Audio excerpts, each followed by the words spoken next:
many Pride celebrations taking place around the world over the weekend, drawing in major crowds, marches, events, and parties taking place day and night to celebrate the LGBTQ community. Manisa Donabalan joins us with this and more. Manisa. Matt, the last weekend of June wraps up Pride Month, and let's just say hundreds of thousands of people took to the streets.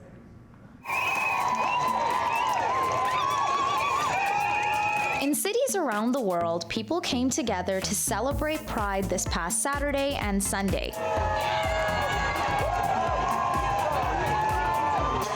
250 different marching groups participated this year in Canada's largest Pride Parade in Toronto, as cheers echoed through the streets. It's so great to see the community coming together to really support and show, I think, fight back in many ways with joy and love and kindness. In Mexico City, members of the LGBTQ2S+ community dressed in colorful, glittery costumes and waved the rainbow flag as they danced to the beat of drums,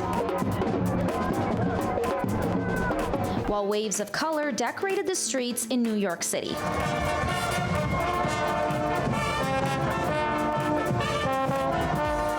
Millions of people in American cities took part in Pride parades in the midst of intense conversations around drag shows, transgender health care, and legal steps to restrict the rights of the community. Our community's under attack, and we need allies, we need the whole community to show up to advocate. Especially for all the anti-trans bills and all the anti-LGBT politics. I think we have to support. But the community didn't let the new bills bring them down on the big day.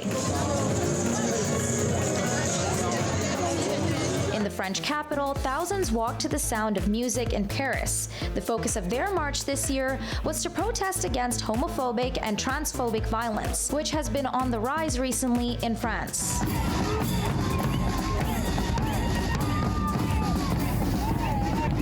Hundreds danced and marched in Santiago to commemorate equal marriage rights for same-sex couples, which came into effect a few years ago. The crowd was also calling on the government to strengthen new measures against discrimination. And thousands gathered in Singapore for the Pink Dot Pride Rally. It's the first LGBTQ rights rally to take place since a ban on gay sex was repealed in November.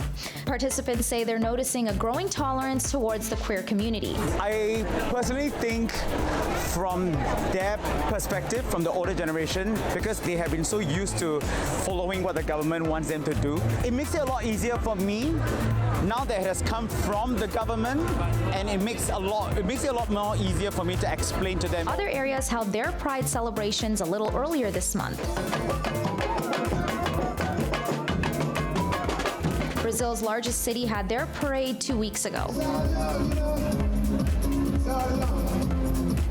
Similar to the annual LGBT Pride Parade in Rome. And Pride celebrations will be continuing throughout the summer. Montreal will be celebrating in August.